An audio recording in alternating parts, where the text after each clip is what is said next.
Here we are on Water Wednesday on March 9th, and pretty amazing times happening in the water field. A lot of tributaries coming together. Just want to say that coming up is World Water Day, and the Voices of Water is going to have a 15-hour broadcast from Crestone, Colorado, along with the Regenesis healing gathering the 18th through the 20th, and then going to Sabata Falls the next day. So it's really going to be a special time. But during the Voices of Water on World Water Day, we're basically taking the same concept and expanding it to 15 hours. And then we also are going to have some music and dance and movement. So we go to Voices of Water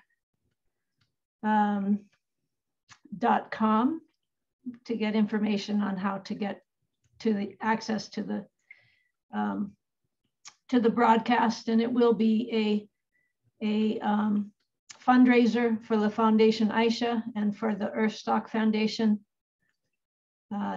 to begin really generating some funds that can get some very worthy nonprofits working for the water in their own communities.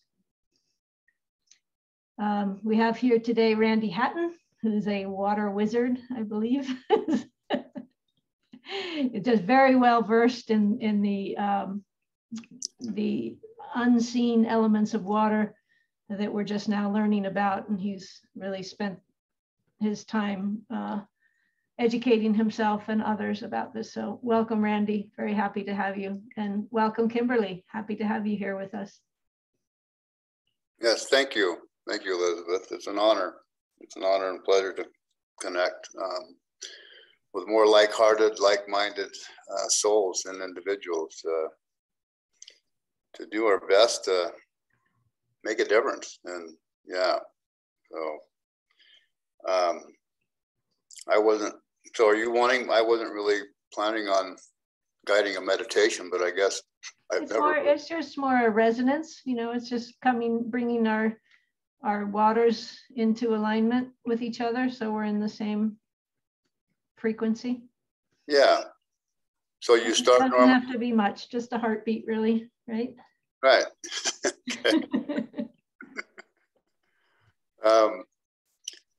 Well, so yeah, there's a brief little meditation I think to drop into that would be kind of nice that I enjoy, and that's the Heaven and Earth meditation that I feel very drawn to.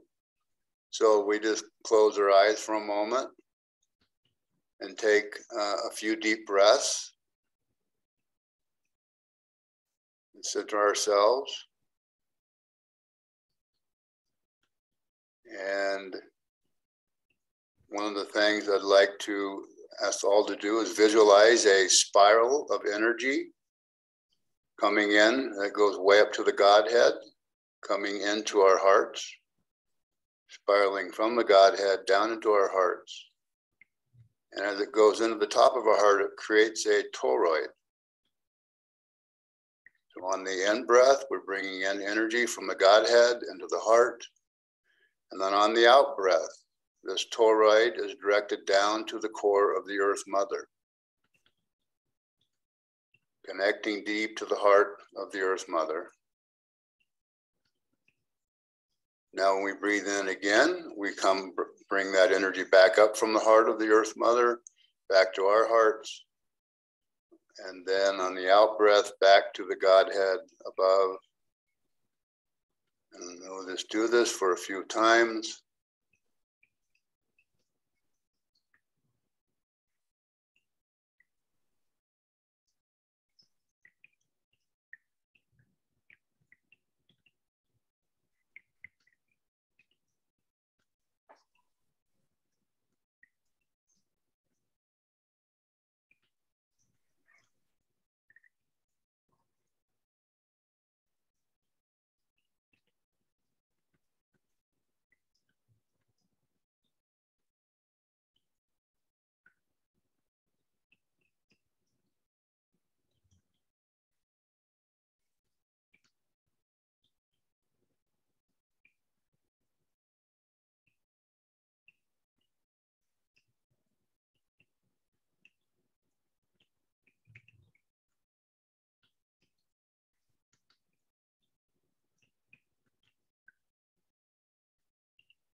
Okay, so now I'd like to invite the deities, all those beings serving the ray of love, light, peace, harmony, purification.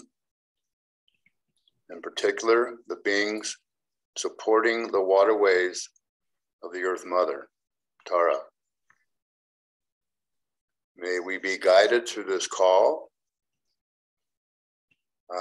to receive any information or guidance that can support us being of the greatest service to the well-being of all of life that depends on water to thrive.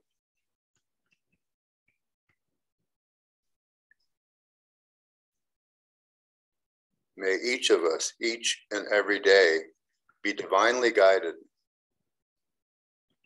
to how we can be of greatest service to the well-being of the whole at a most powerful time on this earth plane.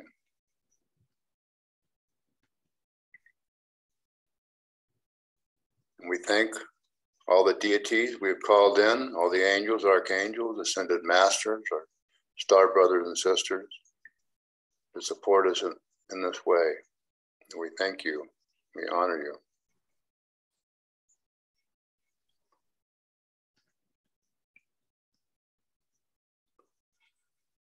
Okay. So is there something, Elizabeth, that you would like, is there something you'd like to ask me, or I don't know where we're completely. Beautiful, thank you, Randy. You're very welcome, you're very welcome. No, I would say follow your muse. Okay. And what is water asking to express? I believe water, it's wanting us to remember that it is the mother of all life. It is the source of life, and that we are water. We are liquid crystal beings. And we've just forgotten this, many of us, but some of us are waking up to this. We are liquid crystal beings, and the more we see water as a living, breathing, conscious being, as the mother of all life, and that we start doing our best to really treat it with utmost respect, love, and honor, like we would our very beloved, our very best friend. Really, we have just forgotten this. You know, years ago, we discovered pipes and we discovered pumps. And we thought, oh, wow, this will be much easier to get the water into the house than going out and schlepping it out of the well or out of the stream and river. And so, you know, we did this, but we didn't really think how sensitive water is and how important it is that we continue to copy nature's way. And how we work with water. So I've come to the conclusion over the years is that some of the first things we're overlooking, and that's where we drill down into the earth, and the water hits these pumps with metal blades, which is shredding and cutting into the water. And this is the problem with all the dams we put up also. We're not thinking this way, we're not seeing this. And the other big thing that dams do is that they heat up the water just a little bit, and temperature in water is so critical, so very critical. If you look at Victor Schauberger's work, water at 39.2 degrees can give more energy and receive more energy, and it's at its highest energetic potential at that temperature.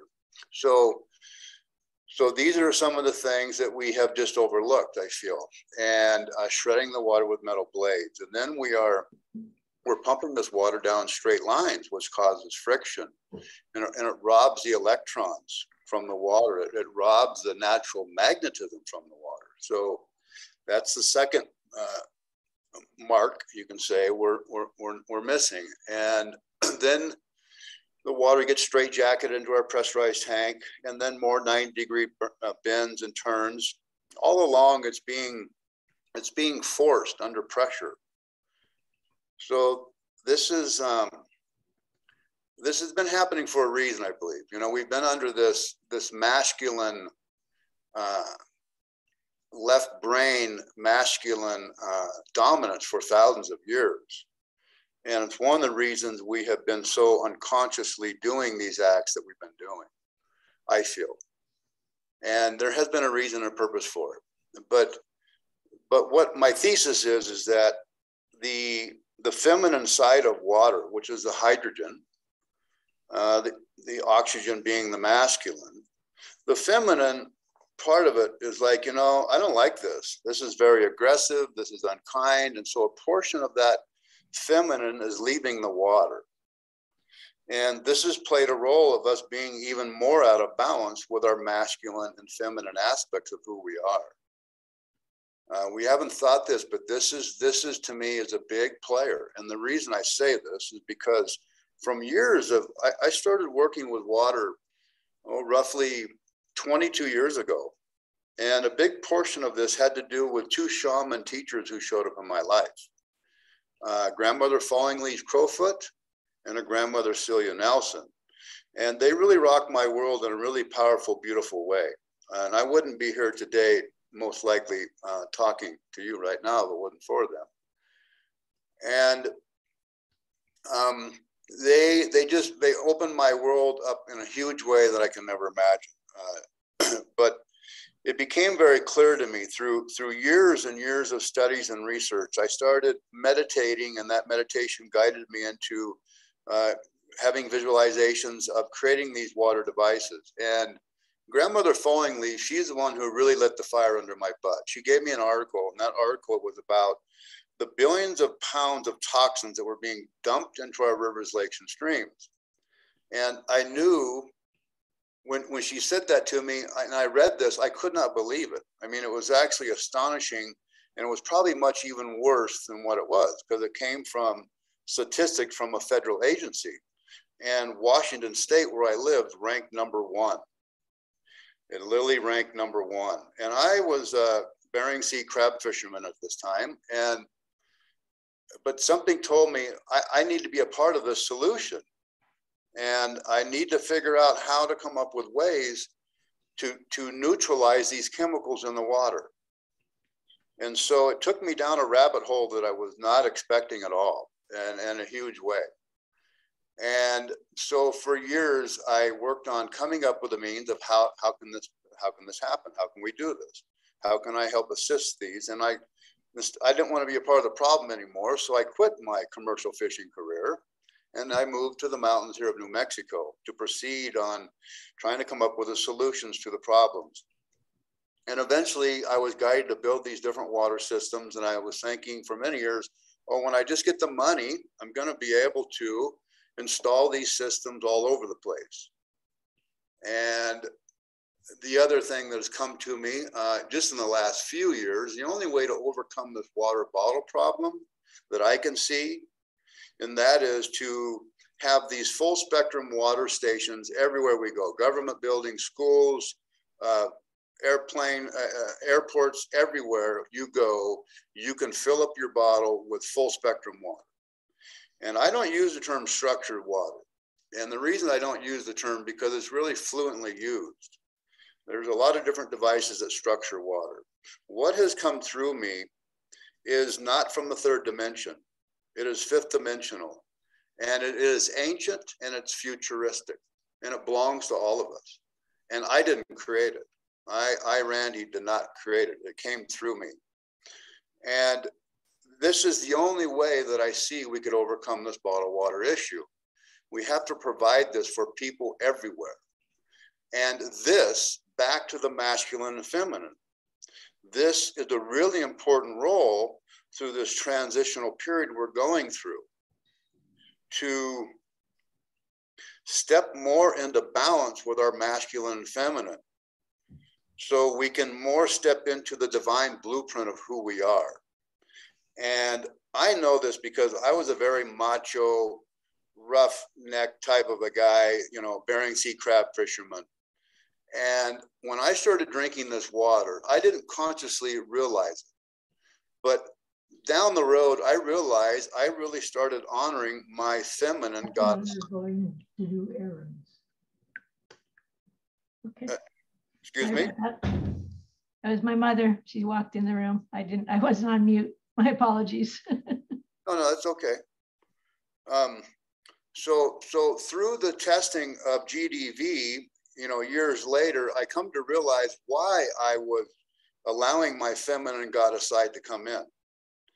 And it had more than just to do with the water, but the water played a big role. So when you drink full spectrum water, or you drink water that comes from a mountain spring, that's what I also call full spectrum water. Coming from a mountain spring, that's the ideal water we should be drinking. But if you copy nature's way enough, you can mimic that. You can do that. You can take city water and turn it into the same energy as a mountain spring water. And so what happens when you drink water that has been treated with love and respect by copying nature's way, we find with the machine GDV, which stands for gas discharge visualization, we find that the brain hemispheres go into balance tremendously when you drink full spectrum water. And every subject that I tested, it was phenomenal on how big of shifts took place with GDV. Stands for gas discharge visualization. $12,000 piece of equipment out of Russia from a man named Kortkov Konstantin. Another thing that your biophoton energy field enhances tremendously when we drink a live full spectrum water. Your chakra systems go into alignment and get stronger. So the shifting in the parasympathetic and sympathetic body shifts. So what I learned from this is that this was a reason why I started honoring my feminine goddess side. And I have a masculine side that's quite kick-ass, can get things done. But the real powerhouse in me is my feminine goddess side. And it's allowed me for these technologies to come through me, because the more we get off into this right side of the brain of intuition and creation, and there's so many things that we are missing out as the human race because we haven't been able to balance this. And this is the case with many women too. This is not just in men having this issue. This is a big case with many women. And I know in my heart and soul, I know if we were all drinking water all the time from a mountain spring or from something like Gaia's fountain that's come through me, and I'm sure there's some other water devices out there. I don't know. I don't get into pissing matches, but this is really important to shifting consciousness on this planet right now. Water is a major player in the shifting of consciousness. And we haven't thought about this, but the water in the vapor in the air that surrounds this planet, there's almost the amount of a Pacific Ocean. It is vast. And the structure, the geometry of this water also is very important. Right? We have another thing we have just overlooked. Everything is mathematical in the universe, and everything is in geometric patterns. If you understand the 5 platonic solids, they're the building blocks for the universe. So when we start tapping into the ability, I have learned from the grandmother Fallingleaf Crowfoot years ago, when I invented the first device, I gave it to her and my other friend, the Cunandera from Mexico, grandmother Celia. I gave them both one of my prototypes, asked them to play with it. And I came back about a week and a half, 2 weeks later, and I asked grandmother Fallingleaf, did you find anything out about this? And grandmother Fallingleaf said, well, yeah, I did. I noticed when you spin the water, the energy goes out of the water so many inches. You spin it again, it goes so many inches out. And after the 4th spin, it really doesn't go out much farther than that, out about a foot to 1.5 feet outside the bottle. And then she said, also, I discovered you can direct the energy of this vortex to somebody like a prayer, and it's super amplified. So And then she says, you can also direct this energy through the veil to the spirit world. So at this time, I hadn't really clued into, you know, what's this about, you know, other than what she shared with me. And I know that she would not have shared with me anything that she clearly could not see or understood. So then I went to grandmother Celia and I asked her, what did you see after this? And she said, well, first thing, son, my guides told me to spin up a batch right out of the tap. I took the water, put it in your bottle, vortex it up 4 times. And my guide said to draw a bath and pour that bottle in the bath water. So basically, that's what I did. And the moment I poured it in the bath, I could energetically see all the water in the bath change. So after this happened, this took me down again, a portal that I was not expecting, but I knew both of them, there was absolutely, and they said many other things, but I'm not going to go into it, it's not necessary. I knew that the universe had brought me something unique beyond a doubt. But I needed more. I needed more than this. So I went to a lab in Seattle and the test came out from that lab. It's called a Bioenergetic Screening Team, BEST. And they measure the electrodermal energy fields in people's bodies. The test I did, they were blown away themselves. They wanted to buy some of the water. And so then I knew for sure the universe definitely has me on something unique. Right around this time, my girlfriend Sheila brings me home a video about Johann Gronder and the Gronder water system. I watched the video. Something told me this is real. They showed all these tests they did and how it changed the energy of the water through just running it through this little stainless steel device. I then went to buy one because I'm going to cut it in half. I want to see what's inside of it, how it works. And the guy tells me, if that's what you're going to do, it's $1,800. At that point, that was no big deal to me. So I was going to do it. But he said, no, I'll tell you what's in there. And he shakes it and there's water in it. And I'm thinking, water? Well, how's that working? He said, well, this water comes from some special cave in Austria that Johann Gronder found. And as water passes by this copper jacket, it imprints the informational fields from that special water into all the water that runs through the filter. So this opened my, I just like, wow, if water is this sensitive, it's this sensitive, what if you do this? What if you put certain spectrums of light? And what if you put sound frequencies? And then I was always fascinated as a boy about the whole, the vortexing of water. I used to play in a stream all the time. I lived out in the country, and even the bath, when I would finish my bath water, I would always let it run out just so I could watch that last portion. I was always fascinated by that whole vortexing effect that water does.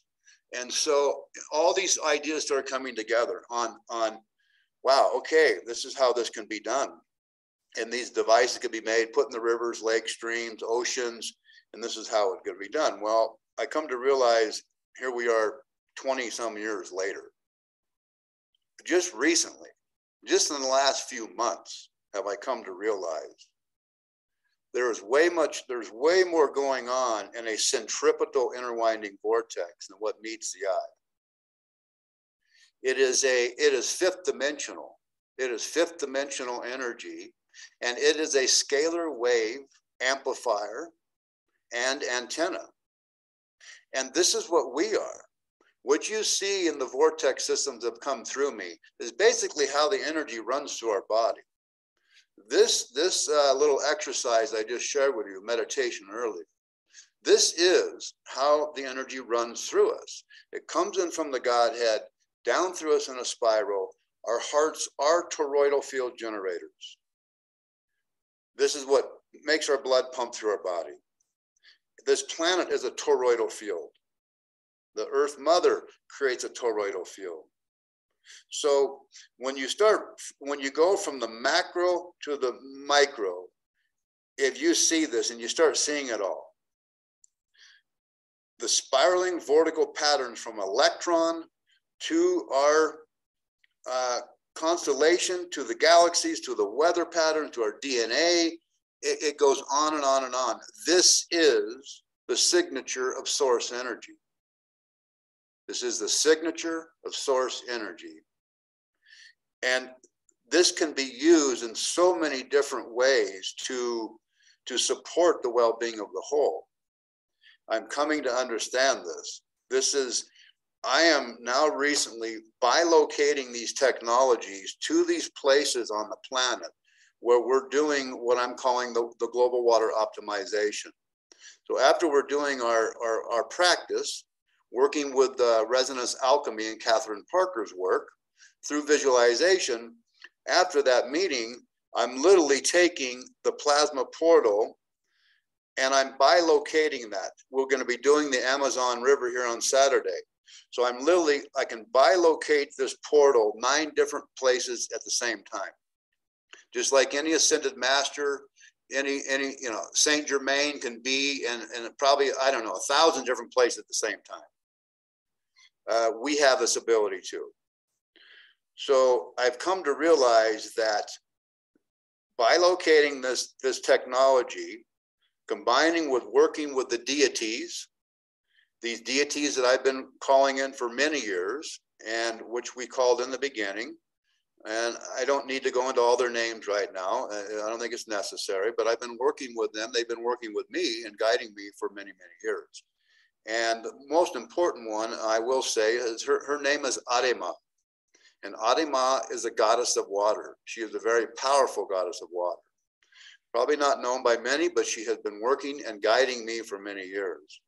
And so I'm realizing the key to this, of overcoming these conditions that we're up against on this planet,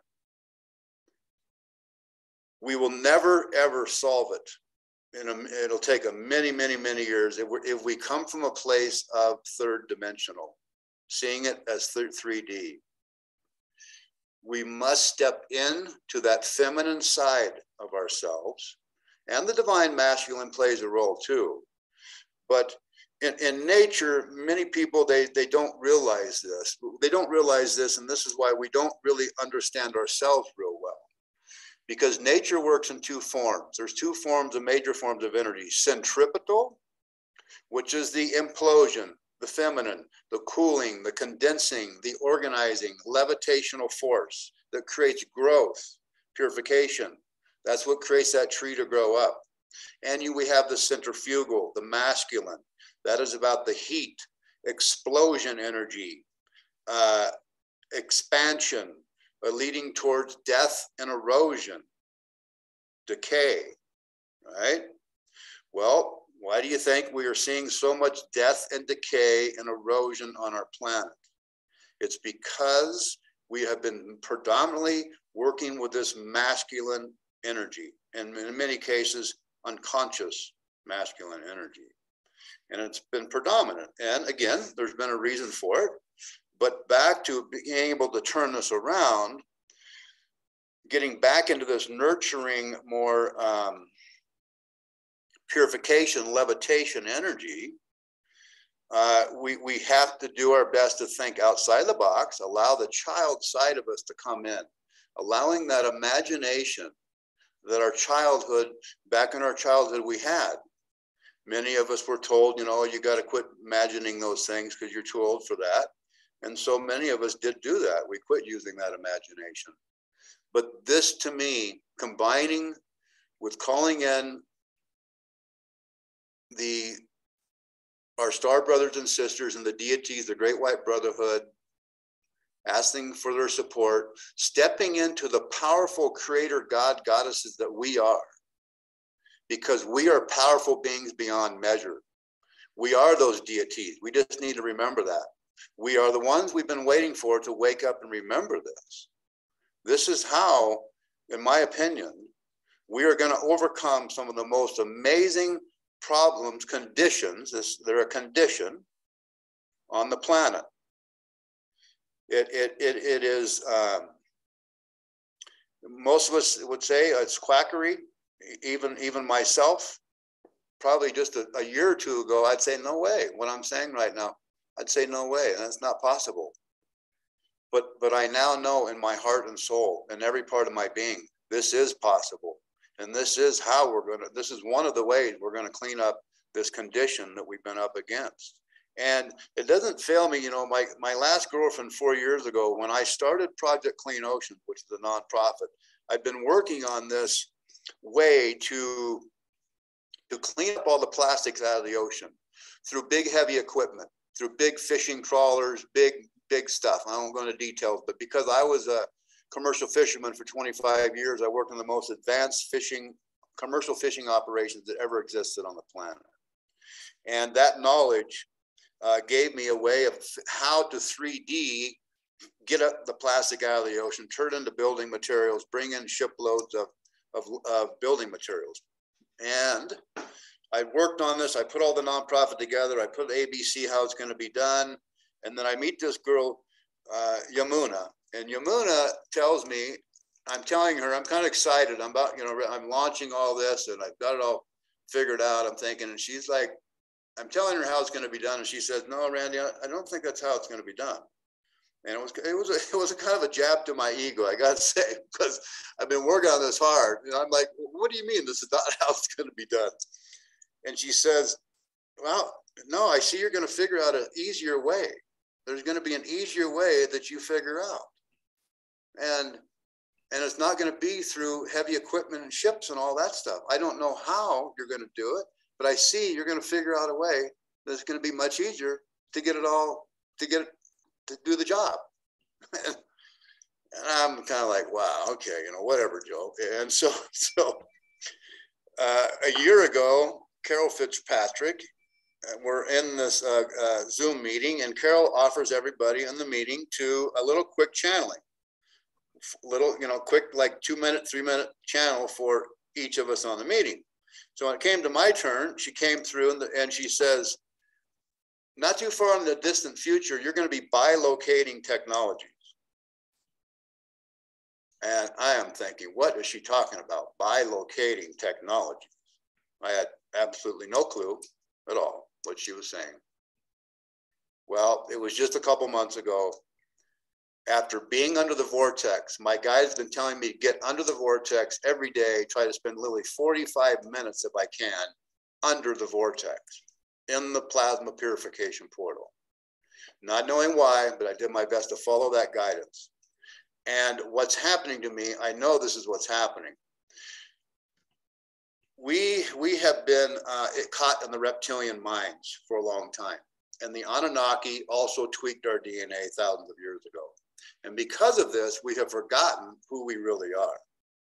Now, we signed up this for some reason or another. I don't know what we were smoking, really, but we signed up there for some reason or another. And we're also Arcturian, Pleiadian, Orion, Sirian. We are these powerful, amazing beings. So when you start allowing, because none of us are from this planet, this is not our original home. We've been here for thousands of years, so we see it this way, but we are from the stars. And what happens, I believe, the Anunnaki, what they did is they blocked our core channel for us to receive these informational fields from the stars, from the Godhead, from all that we are, all the existence that we are.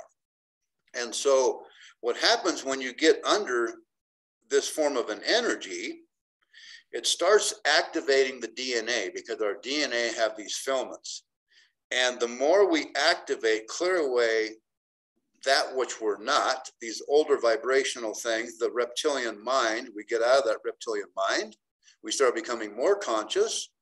We start clearing this Anunnaki stuff, which they planted in our, hugely down our core channel, but also hugely in our root chakra. That's why there's so much problem, misuse of sex on the planet. Major problem with misuse of sex is what the Anunnaki implanted in our DNA. And it's not easy to remove this. It's harder for men than women.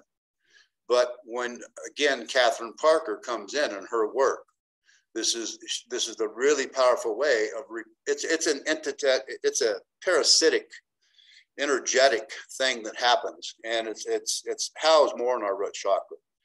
So I know, Randy, my dear, I'm going to ask us to kind of close up the presentation.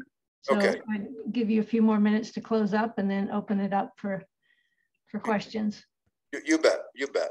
Thank you. So basically, what I'm saying again is when we tap into this kind of an energy and we remember this stuff, we wake up and realize who we are, more of what our unique purpose is, and every one of us have a unique gift to this planet, like nobody else has. And so, I mean, I got to say how blessed I feel that I finally, after 22 years of dedicating my heart, my soul, my blood, sweat, and tears, and every bit of resources I've ever come up with, to coming up with this solution to the conditions. I feel so grateful that I'm getting really close. I know that, and I think I'm close. But it's bigger than me to do it on my own. It's still a we thing. It's a we thing. And so, anyways, I'll stop there. I love that stopping point because it truly is us coming together as in water unity consciousness is for me in the simplest terms what this evolutionary imperative is. So I just open it up. I know Michael has a short time, so I hand the mic to you, Mike. Thank you. More Freudian slips from the quantum moment. So I just want to make sure speaker view is working. So I want to thank Randy for everything he said. It's really inspiring as we all get together to affirm these deep and profound understandings about ourselves, our relationship to water, and about water consciousness. And more and more, I'm sitting in circles and round tables of people talking about these things. So I wanted to, first of all, thank you for your time, your deep commitment, your follow through of the work that you're doing, and this opportunity just to have all time together with everyone here on this call. And I want to continue to thank Elizabeth for her continual flow and consistency to help make Voices of Water happen. So I want to just add a couple things to that. I'm really intrigued about your work about Costa Rica. I'm based in Crestone, Colorado now, and Nevada City, where Elizabeth lives. But recently I got asked to go down to Costa Rica in a few weeks, actually, to a 3,000 acre parcel on the Pacific to help potentially put in like a regenerative academy. So just to rewind real quick, a lot of what I do is through our foundation called Earthstock, and part of that is collaborating with Elizabeth on the Voices of Water platform. But I was just really intrigued about hearing you saying that, because right now we're gathering up what we would call a whole tribe of regenerative wizards and wizardresses and people to actually implement. And I'm a production person, so I'm very okay, how do we take vision and bring that into manifestation and the nuts and bolts parts of it? So I want just to acknowledge that part about your work in Costa Rica, and I would love to be able to stay in touch if and when you end up down there, or however whatever potential connectivity was there. And then the second and last piece I just wanted to mention was just about everything you said is so on point. And a couple of years ago, we created a video, and I put the link in the chat. It was a link it's called Water Dance, and it's basically it's like a moving meditation about how to align with your own self and our different dimensions of our own being, our different chakra systems, but also through that movement and practice, how to align with the different aspects and attributes and expressions of water, and to create that coherent field with water consciousness. So I just wanted to share that because, with you, again, what you're doing with the water wheel, and very much like bringing in this concept of this water dance, it's been a great way, especially on World Water Day, where I want to invite everyone that we're going to actually do that all together. But the water dance is a nice practice where, because again, as I know, we all talk to people, and we're kind of re-educating ourselves about what's happening on the planet, and we're escaping the matrix of the old, broken, colonial, patriarchal narrative that's kept us in prison for so long. I just, wanted to offer to the group as this water dance practice, which is a really great way, especially when you get multiple people doing it simultaneously. And as Elizabeth knows, because she was there, we did a water ceremony a year and a half ago in Nevada City with a cloud in the sky, and we had about maybe 40 or 50 people doing it, and it actually started raining. So I just want to compliment you on your work and acknowledge you, and just add some connectivity to the discourse, and also something we can all tap into as far as water dance. And it's very interfaith with different things from different cultural traditions, and river and waves and rain and waterfalls. And it's a way to embody that water consciousness. So thank you again. And thank you, Elizabeth, for just getting me the opportunity to share that. And it is in the chat. People would like to learn it. And we have two versions. One is actually with a character called Pacha. That was an animation that was developed that we're putting out on like different social media forms and TikTok, because we want to get kids doing it. And it's actually the character is it's actually a child. It's actually a woman, and it's actually a woman, a Latin American woman. So we're trying to use her as an emissary of the message, and bringing back the youth and the divine feminine, and that relation to water consciousness. And then we also have one which we're going to share on Water Day, which is kind of a training video of how to do that. So again, thank you, and I appreciate a few minutes of bandwidth, Elizabeth. Yes, thank you, Michael. Thank you for sharing, and it's an honor to connect. And definitely, let me know how we can connect at some point. I'd like that. I will just put my email in the chat, and I appreciate it. Thank you. Yeah, everybody else is welcome to put their emails in the chat as well. Does anybody else have any reflections, thoughts, questions for Randy? I think part of what we're going through is learning how to ask better questions of ourselves and of water itself. And so what Randy shares is so deeply profound that I'm guessing that we all have some reflections to offer. Yeah, I would love to go. I didn't know why I was showing up here. I know none of you. I'm coming from a very different part of the world. I've been following since decades watersheds to work there. And after some years that I worked with a river in southern Portugal, and building up with the women there, and then with all the farmers, a regeneration initiative, which it's a region where since the Phoenicians, people have been taking out the gold, the silver, the copper, then cutting all the trees. And then the last phase was to basically destroy the soil through monoculture weed. How do you say? So no, acker, but it didn't, the soil is sort of totally eroded, close to desertification. And then it was the biggest dam project in Europe, which basically you can see it from space, transformed the whole agriculture into this intensive agriculture, and downwards where we have been working in Portugal, then the desert is obviously coming. So this is that calling I heard many, many years ago, back home, so to speak, where I grew up. But then I didn't know what was happening. I had a dream on the 10th of March in 2020, and I was dreaming of a certain, it was a calling for me to just leave this beautiful place where I've been working. It was a wonderful village, a community and everything. And I packed my things with my daughter, and I booked a flight to Germany. I didn't know why. It's a country that I have the passport, but I've never lived, and I never wanted to live there.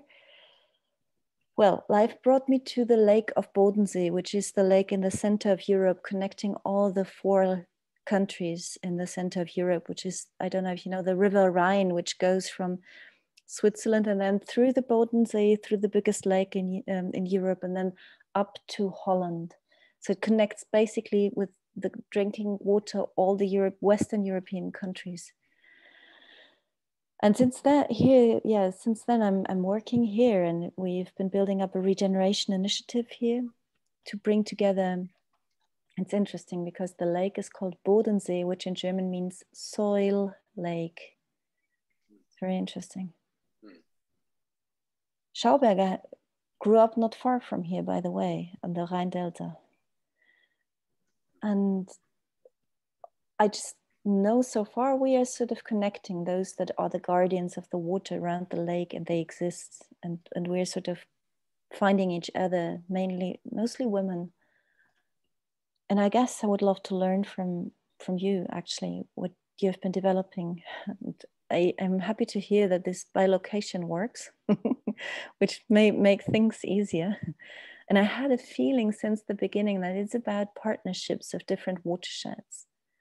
And I don't yet know where this will take us, but I would love to learn more.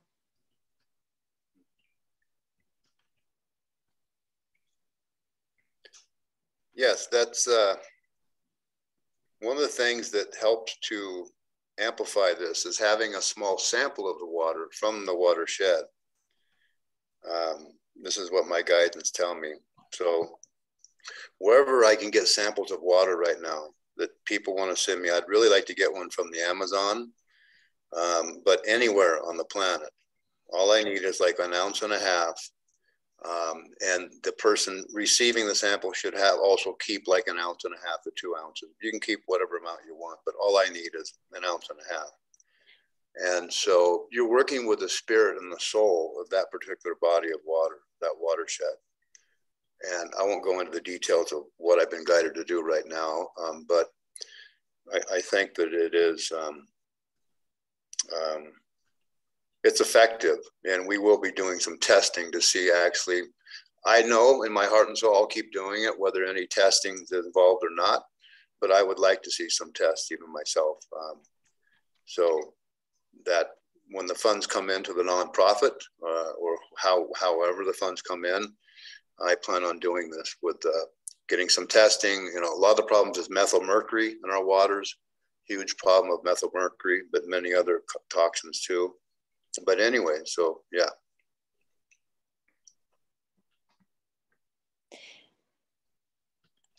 Would it be possible for me to send something to you? Yes, yes. So probably then you can maybe write me in the chat or so. I need a post address to send it across the Atlantic, right? You do.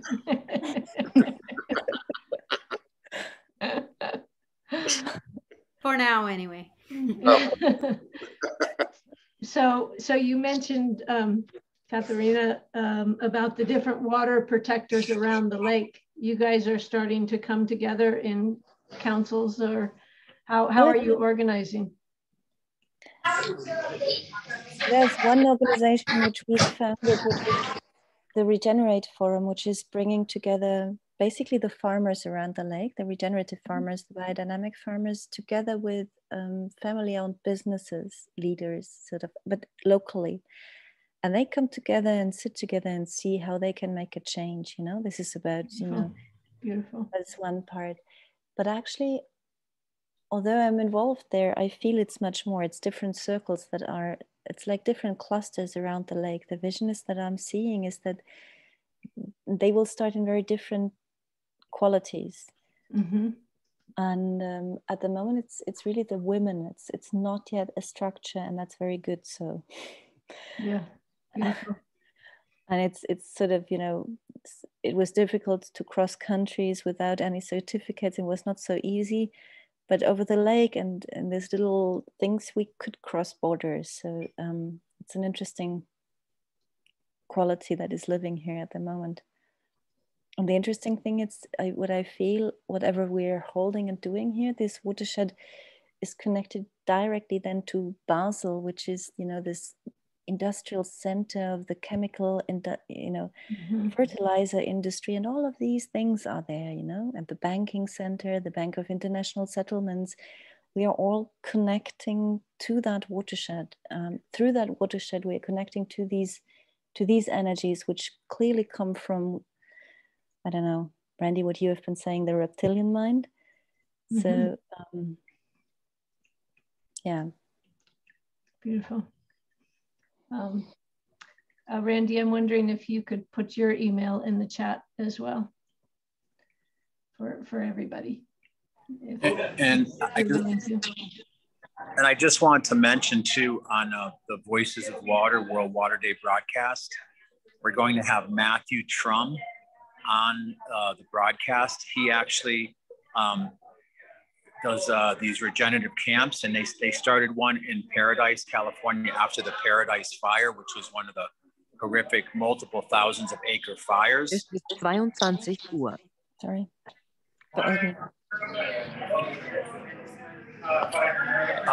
So I just wanted to say he's actually done, and now he's one of the main consultants for the state of California, because as we know, a lot of our leadership is broken and toxic and more interested in getting paid than bringing solutions. So this guy, Matthew Trum, who's going to be on the call, he actually not only remediated the fallout from the Paradise Fire, which was compromised gold mines, it was mercury, it was all these different things, but it's all the artificial things, the manufactured things that burned in the fire, the rubber tires, the household cleaners, the toxic lawn products. So anyways, he's going to be on the call because after he did that project, he received over $1 million grant to do a watershed cleanup project, because a lot of people don't even realize that watersheds flow into each other, and what happens upstream happens downstream. So I just wanted to share that because he has a very high level working model, and now he's consulting for the state of California how to clean up the water. And that can be everything from,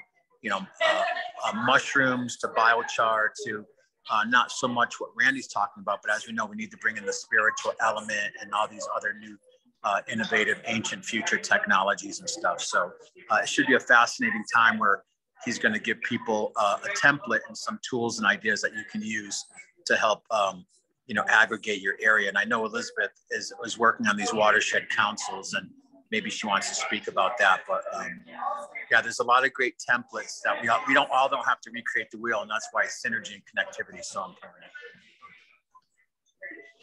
Yes, thank you for sharing that, Michael. Yes, it doesn't take a lot of money to do what I'm being guided to do. There is some guidance that I'm in. We're gonna be creating some form of a small little box that in some locations will be necessary to be placed down in the bottom of the lake, the river.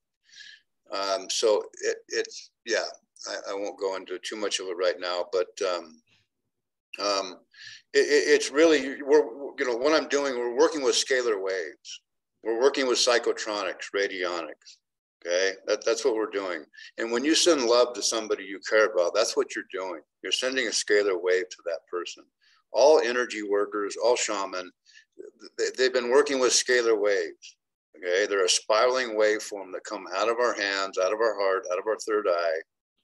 And I have a device called an SE5 plus 1000. So it's another means of being able to do that. But we are more powerful than any of the devices, in my opinion, on the planet.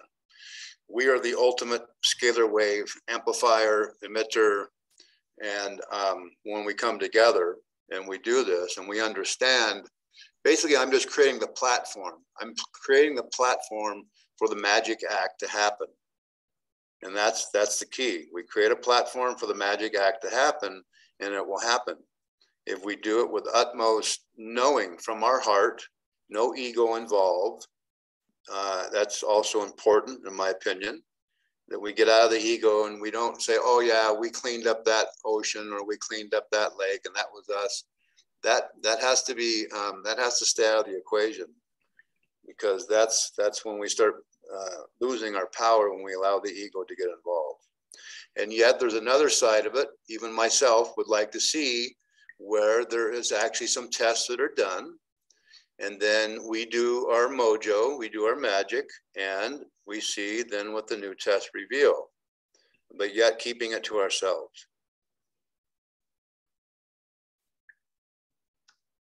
I would, thank you, Randy. I'm really interested in following this, and one of the things I have a great interest in is seeing how, like, as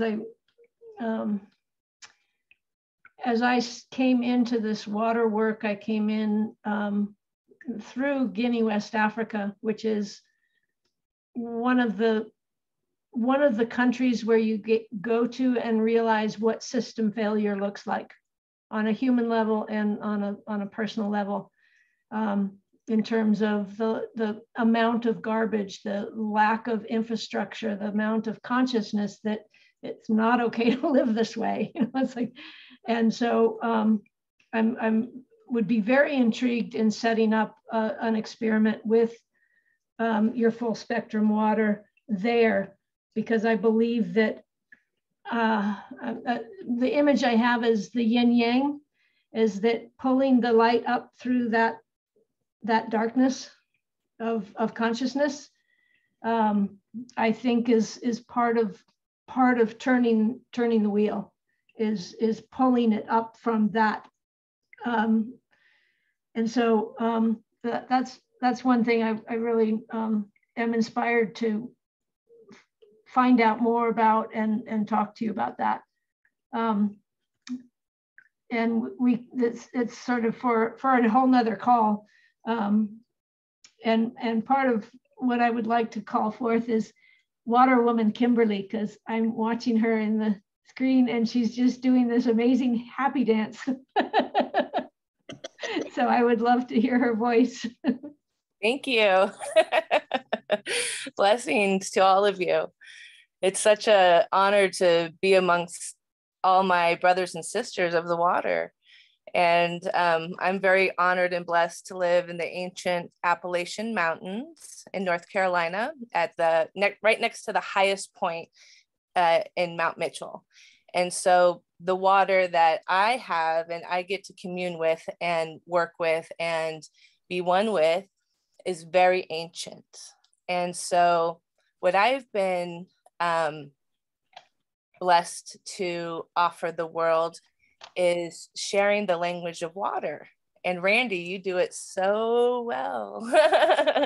We all do it naturally, right? And the language of water is a feeling language, and it's visceral, and it's when the light and the sound frequency shoot through our waters. And so when we become conscious of this, and I love how we say water's conscious. In my belief structure, water is alive, and the being that the creator became one with in the beginning. Then there was sound that called forth the light. And that is the structure, the foundation of the communication on this planet to our source, and water is the conduit, and it's through the frequencies. That's why, yes, the future of, and a lot of this is, you guys, some of this is going to become really important. I haven't shared with people before, but you guys can hear it. Most people aren't ready. So that information that is coming through, working with light, sound, water, the solutions that are being shared around the world are always missing the element of water. It's always just missing in the vocabulary, in the conversation, in the vibration, and it's for a reason. And it's, you know, the war on the planet is over water and the consciousness of water. Because if that consciousness goes into a direction to a certain degree, as we know, thus the water will change. But the good news is, because it was there in the beginning, before there was sound and also the light, we're cool, because there's this beautiful thing arising in the eternity of now, and that's the language of water, which is the oldest language. It's our first language. We have been made to forget it. And it's also the next universal language arising on the planet. And this is why, you know, when we talk about New Earth, 3D, and what that jump is, the jump is being able to live amongst each other with kind thoughts, because it's love or above that only exists there. We can't be pissed off at the people polluting the water, because that doesn't exist there. And so that's where I came up with having this water festival, which started out to be a water festival. Oh yeah, but the water has different ideas. And if you can communicate with water and allow it to really come through and be the vocal cord for water, and like Randy says, take your ego out of it completely, because things dissolve, right? My storyline of what I thought how the timeline was going to be this year has completely dissolved, and the water is springing up something new. So what I learned to do is not be emotionally attached, because water is emotions, right? So here we go, we're trying to do that thing. We're not trying to be emotional about this storyline. We're really trying to create, because what it's becoming is a pop-up society. Because what I teach people is knowing the source, the only way to true freedom, not the concept. True freedom is knowing the source of your water, food, and information, which is frequency, sound, and light. And so once we know those things, the source of those things, then this communication starts occurring at a cellular level. And Randy's spot on. I'm trying to have like 4 water festivals a year, because it's the consistency of the wave pattern where the kids can jump on and learn to ride the waves. Then they need to learn how to fall. Then they need to learn how to get back up. You can't do it once a year. How do we create conscious communities? By having festivals that last 5 days to a week, where people can actually coexist with each other. Because as we know, not all waters like to mingle. And we have to honor this. And so how do we lovingly find our community? How do we lovingly find our tribe? It's by having something. Now watch this. Here we go. Hold on. This is all the water speaking to you guys right now. I'm just a chord and a vibration. Usually like this, and people can only handle me for about 30 minutes. So I'll get it out fast. And so this is why we're doing sister satellite water festivals. So what we're teaching people to do is how to do a water festival in your location, Katharina. At the same time, we are having our water festival, because now we are creating a water grid within the man-made grid, overflowing the man-made grid with God matrix creation grid frequency, words, whatever you want to say, words. And we help the water then be healed. Why? Because water communicates instantaneously to all other water. It's the children that are going to make it go viral. And so that's why it's in the form of a water festival. It has to be at the joy frequency. We learn and hold and retain information and actually go from listening to creation in the joy frequency and above. And so when you teach that to the children instantaneously, listen, I teach the language of water. What I do is I take my mountain water to music festivals, then I put different flavors, pineapple, cucumber, lemon, and watermelon. You always have to have red, and I'm going to show you why. This is how I teach the language of water. People walk up and you have a clear one too. And I say, so what do you want to drink? And they tell me what they think. Everyone does it. They don't go by feeling first. We've lost touch with that. And 9 out of 10 people will pick red, except for the people that go to the spa. They always pick the cucumber lemon. That's how I know who has money. Just kidding. It just shows itself. So anyways, water is very clear. And the language of water is telepathic. That's the other thing. 3D, new heaven on earth, we are telepathic beings, and we share all thoughts, because water is translucent and all water is in our brain. So that's why we think, oh, we're telepathic here. Oh no, it's just, that's where the most condensed water is. So anyways, so, by having this Sister Satellite Festival and it's spreading out to everybody, and I lose trains of thought too, because I'm like the rain, my thoughts are everywhere, coming down in sequence in a magnetized format, right? So I just want you guys to know that there's a lot that's happening with the True Secrets Water Festivals, and I'm a lot more organized. I wasn't prepared to speak, but I want you guys to know that the language of water, you guys are doing it. We all do it naturally. It's when we get butterflies. It's when we get the electric. Oh yeah, the waters. So that's part's important. Then you got to put the salt in the water, and then people come up and they think they want red, and then they go to sample it. And then I say, what does your body want? Right? What does your body want? That's how people start doing the language of water. And then they're like, oh, and they go, how do I know? I'm like, well, it will pop. It will like actually pop, and your body will need it, because one's hydration, one is energy, one is like conscious awakening. And then the plain water is like this one love of just a big hug from the essence of our being, right? And so the people come up, and then you have to do it every time you walk up, because it's different every time. So it helps people to really tune in. Now, how does this help us on an everyday level, especially for the children? You can feel the truth when found. And Randy, you're so tapped into that, brother. You are feeling it. You get downloads. and it's the floating. I want you to try this, Randy.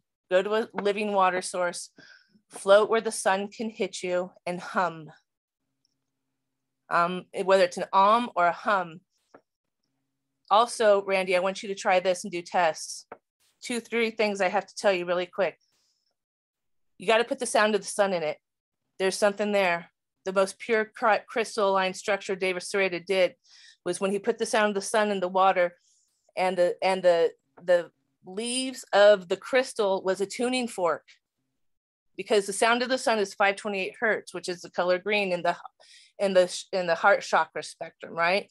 And so as you start bringing these elements together and then communicating it at a, how can I say, when everything's perfectly created in the beginning state of beingness, that's where eternity of now and instant communication.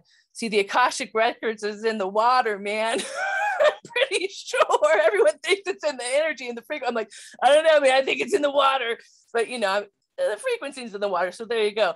But the other thing I need to tell you, Randy, is you need to get water from Crestone, Colorado, because that's a very sacred source that Emoto talked about rarely, very rarely. But when he did speak about it, the water crystalline structure there was very special, because there's 5 river basins that end up in one location, I think. Michael will be able to tell you more about this. And so it's also the newest. So Randy, this is what you have to test. This is what the water's showing me. It's the newest mountain structure. You need to get water from me because I'm the most ancient mountain structure. And you also need to get water from Mount Shasta, because it's a portal to the stars and you're working with those beings and entities. And the water within there is cosmic. It's different. And I'll stop there. Interesting. As you know, water will just keep us going. Interesting you should say that. I have to jump off in a minute, but again, it's like such a compelling discourse today. One is, again, I want to go back to World Water Day on March 22nd. We're actually broadcasting that hub event, even though we have people from around the world, from Crestone, Colorado. And that evening, we're having a dance for water, which is about the whole idea of people dancing for water around the world. So I want to share that. I was just in Eagles Nest, New Mexico, Randy, as part of like a whole exploratory trip of the Southwest, from Boulder to Taos, Santa Fe, Eagles Nest, Angel Fire, went down to Sedona, Cottonwood, Paonia, because a part of it is really feeling into the field of where, can we do camera view, Elizabeth?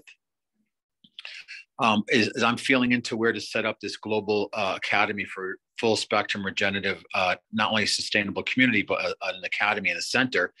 And I'm in Crestone today because this is really why I've been deeply guided and instructed to actually be here. So I wanted to just acknowledge what you said, Kimberly, because it's amazing. Part of that whole discourse is not only about Crestone, but also I'm going to be in Mount Shasta in a couple of weeks. And I just felt such resonance with what everyone's saying, and that Randy is a neighbor.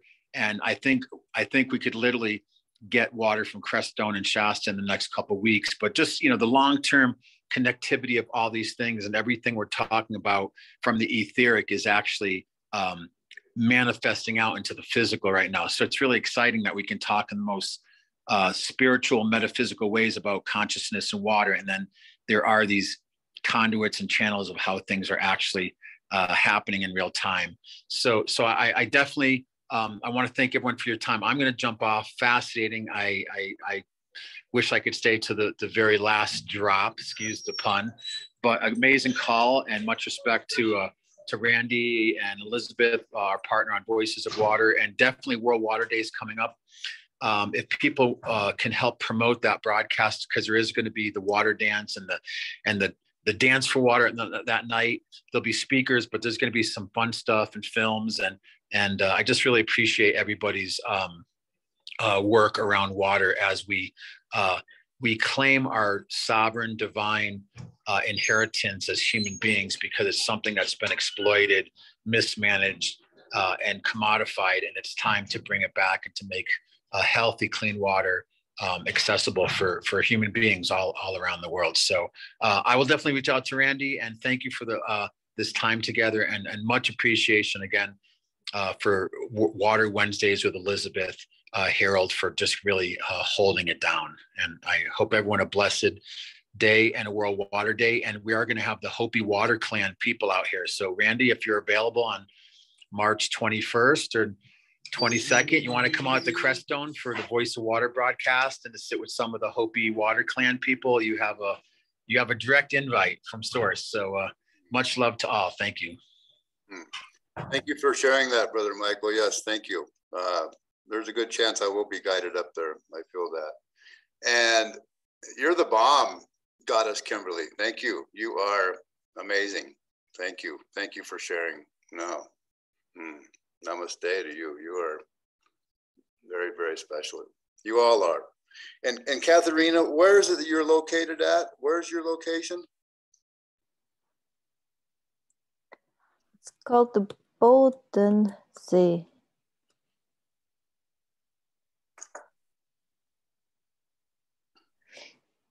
Okay. And what country? You're in Brazil, South America? No, Europe. Europe. It's Switzerland. It connects Switzerland, Germany, Austria, and Liechtenstein. So 4 countries. Okay. And it's the river Rhine, which goes through this lake and then all the way up to Holland, to the North Atlantic. Okay. Well, yes, thank you all. This is great. Thank you, Elizabeth, for holding space for this to happen. I know Angelique has a desire to share, so open it up for her. Yeah. Beautiful. Yeah, it's feel like it's all already been said. I was just gonna speak to that implosion energy and you know, really honoring that divine feminine, and as we move forward, that it's not always that action, that movement that is where our creation is coming from, that it first starts in that stillness and that womb embryonic energy where we're creating that etheric blueprint so that we can step into. And you know, as we shift from this 3-dimension into the 5th dimension, and I know I'm speaking to the choir here, but I'll just say it for those who may tune in later, just how important it is to honor that implosion energy and that centrifugal force that hones in and allows us to tap into, as Kimberly shares, I totally, thoroughly agree, that is where the Akashic records are at, because there's nothing that isn't being recorded from every single electron that's jumping ship to make this protein or that galaxy or whatever. It's just a cloud until we choose, and when we choose, we're locking in that ring, and that's being absorbed into the proton that's being recorded. And in my personal theory, it shoots back out as a tachyon, hits that ring again, and that's what creates the ripple effect and like attracting like and the law of resonance and all of that. But speaking to that in terms of just accessing that information and being that conduit, as you shared, Randy, with our toroidal field, and that our hearts being that in between heaven and earth, comes right here. That's that point where it happens. And my personal thought is, when we're in that compassionate love, we're activating 512 different nodes of every single moment, because every one of those nodes has 8 dimensions within it. And when we're doing that, we're broadcasting that on a multiverse, and that is creating the hydrogen within our hearts. That lightheartedness and that enlightenment that comes in that space is literally hydrogen being created, and that is what expands our multiverse. It's not some guy blowing up a balloon that's showing this is our universe. It's actually the compassionate love that's coming out of our hearts that's generating hydrogen, that is the gas that is expanding it. So co-creators in every single moment, yes. Capable of capturing every single moment of every single anything that's ever been in existence since that first utterance, yes. The original divine blueprint of creation is frequency into water, as my sister Kimberly said. And we have access to that original frequency, that first utterance that went out with just a question. As Elizabeth, you said, it's really honing in our questions. There's nothing we don't have access to, and there's absolutely nothing that isn't malleable when we're speaking this love language. And I love how you were talking about, Kimberly, about spirit and water, because from my perspective, the way it came through for me is that spirit chose water as her partner, and it was a giant orgasm from a serious loving happening that spread the water into the multiverse, that holds every single drop of it, holds that hologram of that original frequency. When that frequency went into the water, came into the water, there was a lot of good things happening in that moment. Creation.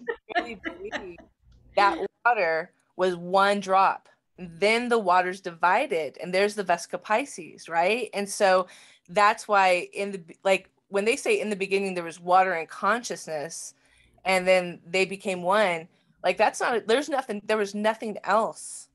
Yes. And then life sprang forth from that moment forward. And this is what I like. Then I go like this, right? Then I'm like, wait a minute.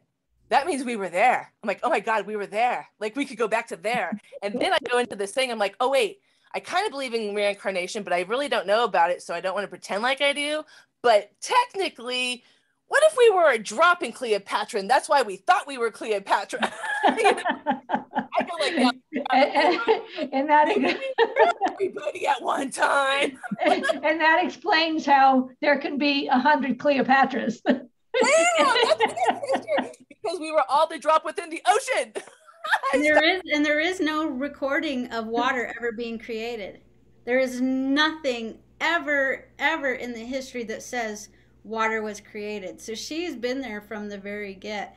And like I said, from my perspective, and that's the intimacy. If spirit is willing to love her so intimately and choose her, why wouldn't we? Why wouldn't we honor that?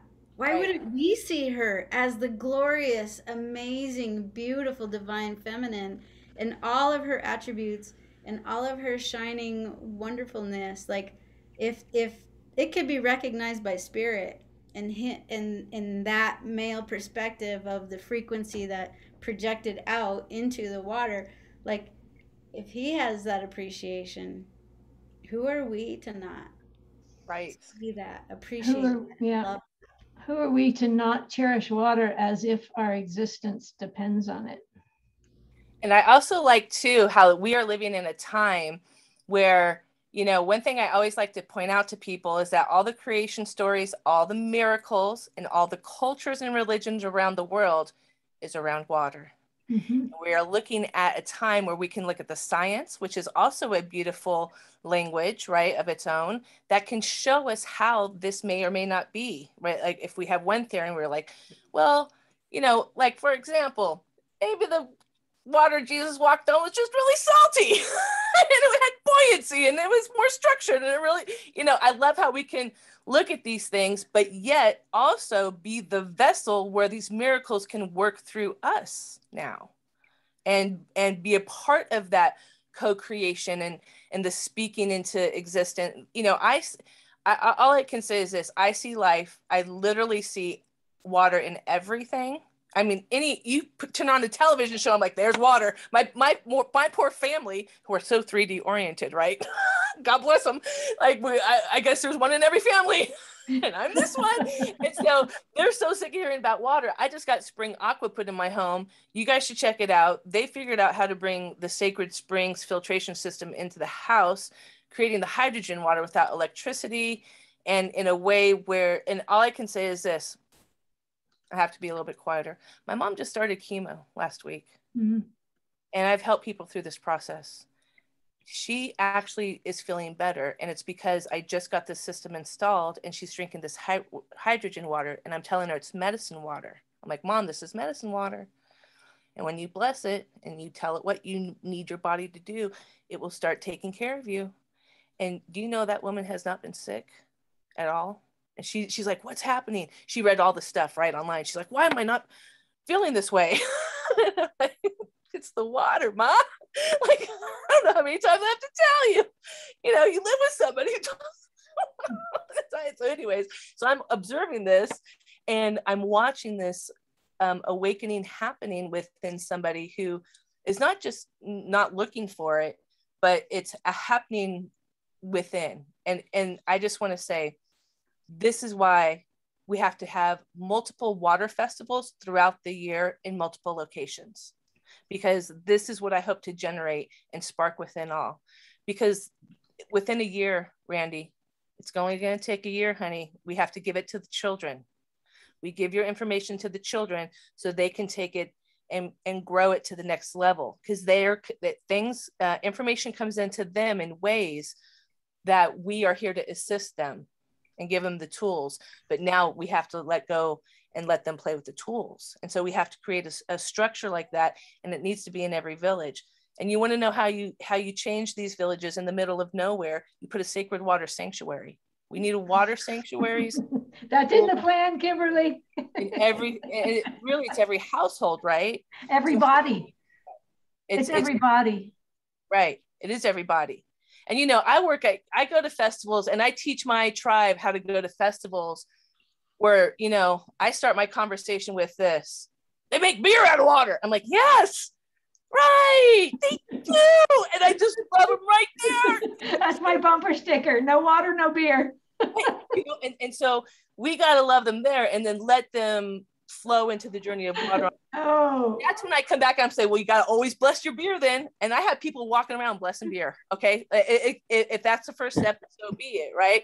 All I know is that the time is now, and we are it, but let's let the children do the work. They don't know how to work. We have to reteach them a lot of things. And the catchphrase of my festivals, where traditions meets technology and becomes one. Mm-hmm. We have to do all. And so congratulations for doing that, Randy, because you're doing that. And it is, you know, I like to tell people we're the bridge. What we're doing here, and how there's little events happening anywhere, we have to string them all together if we're going to get bigger than them. Mm-hmm. Right? So how do we do that? Through communication, like what we're doing right now, but with putting the music at 528 frequency, having the light spectrum at 528 hertz frequency, and the healing spectrums. And so we start having these hands-on experience festivals, teaching people self-healing techniques, utilizing water, sound, and light, and then food and trade of services, how to barter. Because see, at my festivals, everybody gets to vend. I want everybody sharing their gifts, everybody sharing their talents or information, so the money circulates within us.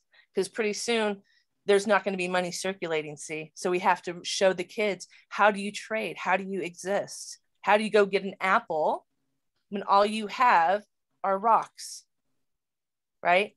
And so, and that takes time, and we don't have to do a lot of the work. I love you, Kimberly. Eyes on the rocks. You know you got something. You know, at least you ain't losing your marbles. And I wanted to speak to your beer thing. That's awesome, because the truth of the matter is alcohol is the only thing that can get through into the DNA and through the brain blood barrier and all the places that it's not supposed to get through without being a hexagon.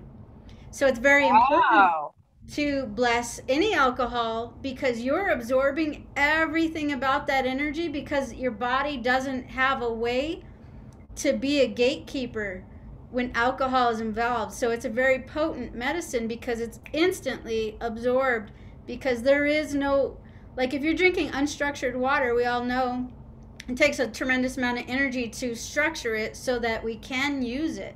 But when there's alcohol, that's not necessary, and it's absorbed instantly. And so beautiful medicine, but also very good idea to bless your beer. And you know, and there's nothing wrong with alcohol.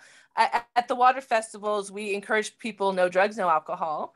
But I like hearing that piece of the story. I think it's important that we love people where they're at, right? So how do we do that? Is by giving people these sacred tools, that there's something sacred in everything, right? And here, that's a beautiful, I've never heard that before. And I think that's very important, because how do you help somebody? And this is not a joke, right? If you've ever been camping, how do you help somebody whose legs that's just been cut off in the woods, and you can't get them to a hospital? How do you get them from point A to point B in peace and mercy? And that's one of the ways you're telling me, is by putting the specific prayer into the alcohol, give them maybe a small tincture to numb the pain, to help in this time of trauma, right? So this is very important medicine to know. And this is why these kind of festivals and these kind of platforms are important. We have to teach these, listen, and I'm going to stop at this. Why am I doing these festivals? Teaching people how to do a pop-up society that goes away within days, is because when there's no more grocery stores and there's no more Walmarts, and I turn to young people and say, where do you get your food if they close everything down? I can't tell you. Most people have no answer. The smart ones say farmers markets. Most people have no answer. But if you know where to get water, and where there's going to be food, and where you could trade your goods and services, and that pops up once a month across the country, and you know where to go as an individual, where to go fill your jugs, where to go, because that's the other thing. We're going to show people how to harvest water, how to find water, how to douse water, how to clean water, right? And so how to grow food on your dashboard, in your cart, whatever it's going to take. And not to in a fear state, but in a joy state. Why? Because, and I'm going to really stop after this, because we are not in a time of revolution. That is a very low vibrational frequency word. It ignites fight, flight, and freeze. So we're going to change it. We're going to take out one letter. We're going to drop the V and put it in an S. And we're going to create a time of resolution. Because when you create solutions, there then becomes solutions for all in their own ways. I don't teach people how to use the tools. I simply put the tools out on the table so they can find them. And that's what I do. And that's what the language of water is. It's a tool that's going to free people from the enslavement of words that have been changed, definitions mustered, inverted through the way we speak or read. And so how do we go past the spell casting? Is by feeling the truth when found. No one's going to tell me that when I say blessings to people, I'm telling people to be less. Where's the source of that? I don't believe it. That's a YouTube thing. And I'm going to keep telling people blessings, because you know what I mean when I tell you that. You know, I'm telling you, I love you, bless you, may you find peace. I'm not telling you to be less. Right, Randy? That's so reptilian. I don't play that game. And I'm not playing these games of like, watch out what you say, because water will, and this is the thing with what we're doing, you guys, we have to be so transparent. And this is what's so beautiful. This is why we're the bridge. You have to be so transparent in what we're doing, in our thoughts, words, actions, how some parts of my festivals have crumbled so that other things could arise. We have to be so transparent, because water is going to show the truth to everybody. If I go up there with any kind of ego, people are going to see through me and chew me up and spit me out. All I can do is speak my truth. And all my truth is this: you better know where to find water. And you better know how to clean it. And then you better know how to bless it. Yeah. Thank you, Kimberly. There's so much that you're saying that is weaving into my own. I feel we need to spend a month together to come on up. I got a tiny home, girl. I just opened it.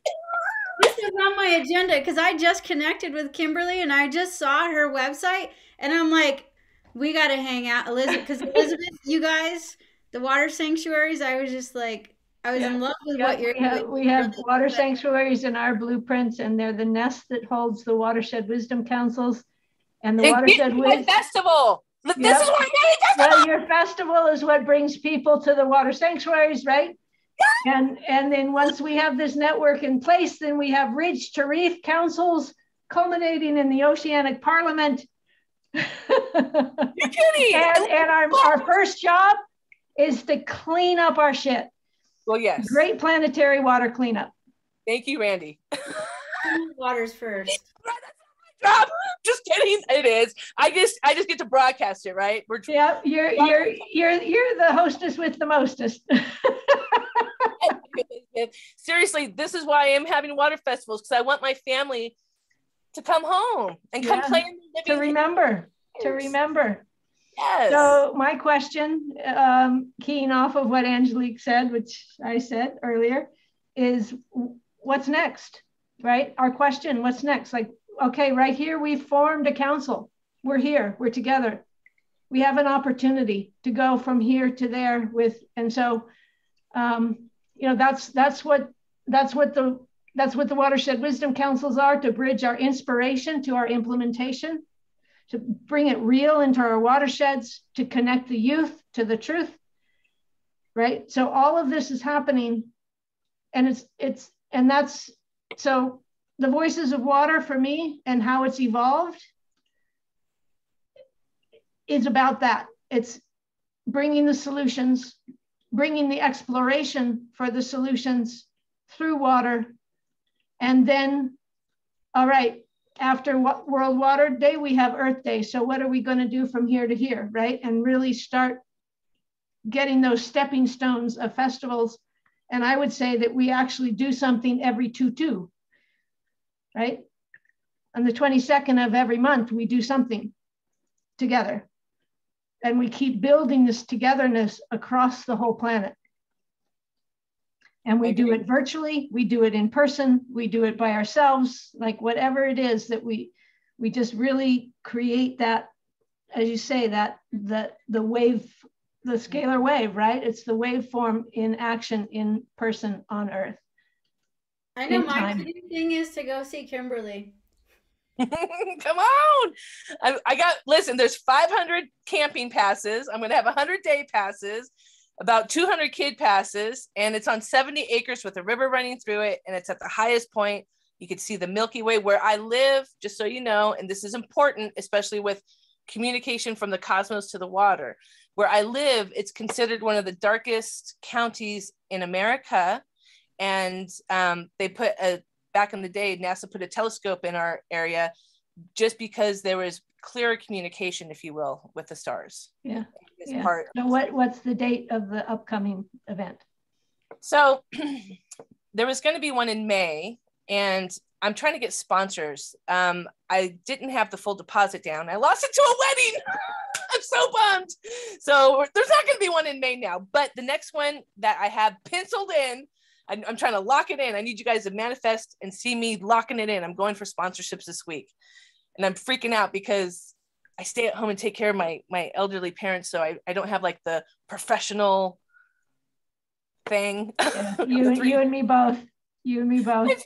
I'm trying to go out there and you know, fake it till I make it, but I'll do okay. The water always guides me. But the next one's going to be, I was trying to have 4, and it was about every other month for that time frame, every 2, right? 1, 2, and then boom, hit it. 1, 2. And so July 13th through the 17th, September 1st through the 5th, and then October 14th through the 17th. And I got to be honest, I'm not sure about October because it was very cold, my last festival. You guys, listen to me. You got to be really clear when you're manifesting. My last festival, it rained for 3 days and 3 nights. Hardcore, and it was so cold. It was so hardcore. I was like, oh my God, I just got to keep people alive at this point. It was so hardcore. So hardcore. So I learned a lesson that it won't be in that time frame again. Maybe a little bit earlier. So I'm hoping for October, but that is what I'm trying to do, is the rhythm. And you're so right, Elizabeth. There has to be things that fill in the in-between gaps.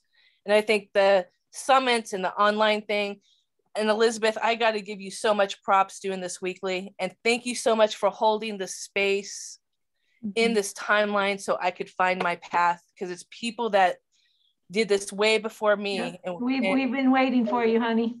I'm here, and I promise the waters it's so ready. And it's so interesting because I can't really leave my home, and my house is about 15 minutes from this venue. So like the way this event happened, it was miracle after miracle. I threw the first one with no money. Don't ask me how I did it, and I'm not going to do it again. But all I'm saying is the water wanted it to happen. See, nobody understood that when I was going through the process, and I would just get enough money like to get the insurance and to get the toilets, because the toilets are the most important part. See? Oh, yes, they are. That part. So, you know, I'm just so excited, and I'm really excited. You know, that water community website, this forum, it's not being used nearly to the totality that it can be. So I think, except for Randy, we're all on the World Water Community. Is that right? Katharina, you're on there. Yeah. Yeah. So, join us. Yeah. So I've spoken with Evering to really bring the Watershed Wisdom Council concept into the World Water Community. Wonderful. So good. I'm all Really, one question. Are you in North Carolina? Is that true? Yes. I'm right outside of Asheville, North Carolina, but higher up in elevation. Is the Black Mountain near? Yes.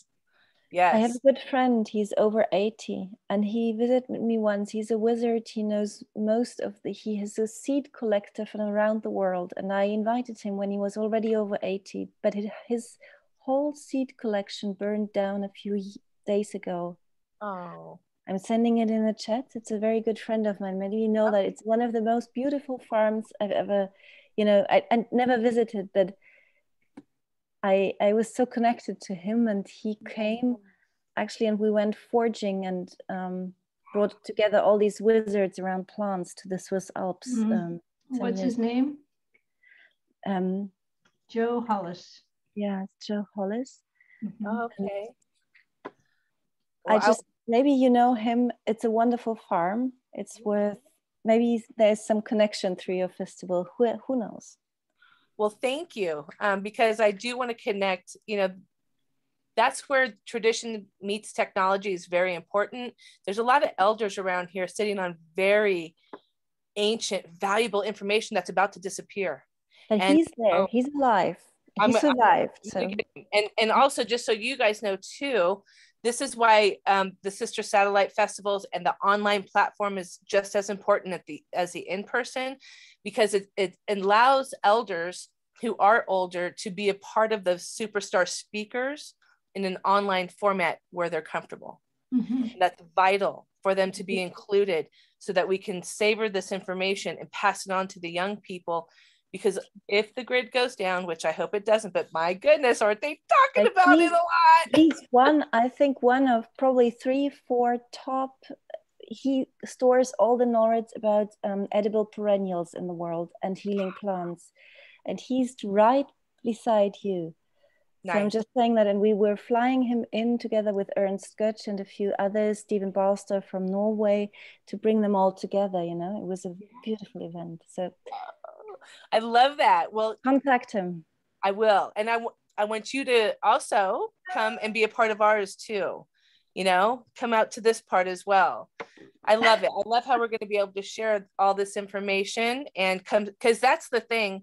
How can I say this? Oh gosh, when I can travel, I plan to go to all the different water festivals around the world. Like, that's one thing I look forward to. Okay, baby, I'm with you. Yay! Because I'm housebound as well with my mother, my elderly mother. So we're gonna travel all over the world together soon, Elizabeth. But at the same time, we're blessed right here, right, sister? And we're blessed right here. And what an opportunity to really care for our mothers and fathers. Yeah. You still like water. Yay. Yeah. Well, this is amazing. I never know what shows up on these calls. And yet water always shows up. I would like to ask Randy a quick question regarding some of the information that you gave at the very beginning. When you were speaking of the device that was copper and that held the water and ran the water through, I'm wondering, because I'm hearing different, like that statement, and then I'm also hearing like water will only hold a signature for 3 days, and then only if you protect it like this. And so I'm really curious to like, what is the truth of that, and how long the vibrational signature will stay in the water, and what it takes to ensure that it's staying there. Like, because I've been creating my own 512 and 8 hertz water with cell salts, and I'm letting it rest afterwards. I'll run the frequencies for 2 days, and it is what I tested to do, and then let it rest for a while. And I'm wondering, how long do I have to consume that water or to share that water before, or is there a way, or what is allowing signatures to stay there for a longer period of time to make them effective for longer? So I believe the signatures can stay for 100 years, but it depends on who's holding it, who's the taker of it. So Grandmother Falling Leaf told me a story years ago about vials that had been passed down from shaman to shaman, and they ended up with her. And she had them for like 40, 50 years. So it had been going on for a long time. And then Spirit told her it's time to return those vials to the ocean out in the Puget Sound. So she she gathered a group of people up. She went out to Puget Sound, followed what Spirit guided her, and took these very, very, very old samples of water and returned them to the ocean. She waded out to her waist approximately and came back to shore. And within about 15, 20 minutes, porpoises started jumping and leaping all over the place. And porpoises don't usually come into the Straits of the Juan de Fuca. And so the porpoises even picked up instantly, very quickly, that frequency being reintroduced into that ocean for them to show up, right? So this tells me, your question to that would be, it can hold for a very, very long time. Yet my thesis are, what level of a consciousness or awareness, what frequency is the carrier at, the ones that are holding the vial, right? What level have you reached yourself to? That, I think, would probably play a role in how long it lasts. And the second thing, when we're taking water and putting these informational fields into it, how much love has been given to that water before you put those informational fields? Did it come from a really pure source, or did you do some really, unique combination of things? Like I showed you with my Varuna unit, which I feel is really, a powerful thing to do. So I feel that plays a role in how long that would last. I used to think, you need to keep it wrapped up in aluminum foil because of Wi-Fi and all the frequencies now we're being bombarded with. But I'm not so sure that. I actually feel more the frequency of that water will stay really, really charged and enhanced for a very, very long time, and actually absorb radiation in your home by putting high energy water, little vials even around your home. It can actually absorb the radiation, the EMF, the frequencies that we don't want around us. So that's a little bit of a long answer to your question, but my feeling, it's a combination of those few different things. Okay, and then so that leads to one other question. How do you dispose of that water? Like, I've been doing a mercury detox, and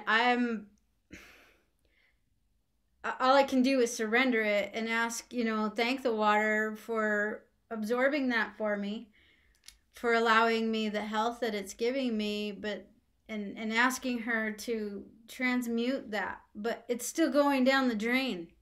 How do I diffuse that and still clear my head, and get the health that I need, still love the water up and not perpetuate that. Um, so everything comes from source energy and everything returns to source energy. Okay. And so these are some things we want to remember. Everything comes from source energy, everything returns to source energy. So when it comes to mercury, what my guidance is of helping to get the mercury out of water, and that is working with the consciousness of the mercury, asking that it's methyl mercury. It's not mercury, solid mercury that's in our bodies or in the water. It's methyl mercury. And because we humans have done unconscious things by mining, it's mainly where all the mercury is coming from, eroding the land, digging, tearing into the earth mother, and disturbing the mercury. That's what we've been doing. So if we set our intentions and we ask this mercury that's going out of us down the drain, we ask it for forgiveness for our unconscious acts that we've done as humans, and please return back to your origin. Yeah. Please return back to your origin, right? Yeah. And then visualize that happening. Visualize this mercury leaving your body, going down the drain, and going deep back into the depths of the earth mother, right? So to me, that's the key of getting mercury out of our bodies, out of the waterways, is literally bringing it, seeing it happen, bringing it back together in that solid mercury form. Because when it's together, even the Dalai Lama said, mercury is the semen of the planet. It's actually a medicine when it's in its solid or its original form, right? Now, I don't know how he uses it in a medicine, but he made that statement. It's out there. And I believe it to be true, actually. I do believe it to be true. So this is again, mercury is a big deal. Methyl mercury is a big, big deal with the human race, with us with kind of being zombies and not seeing what's really going on. Most people are loaded with methyl mercury in our third eyes, especially. And that's why so many of us have become kind of zombie-like.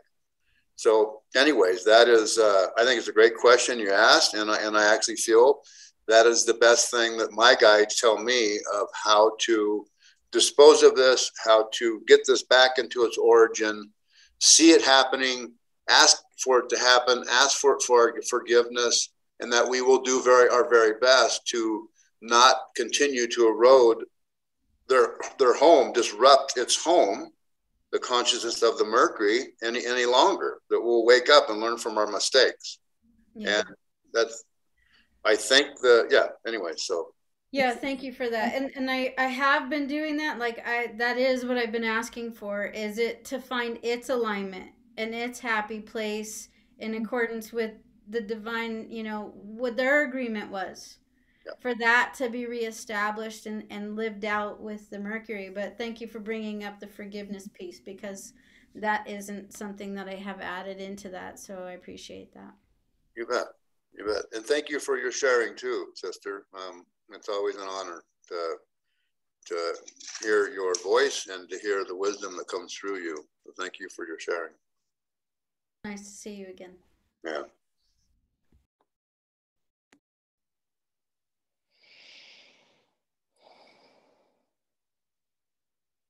I love you guys. All of you.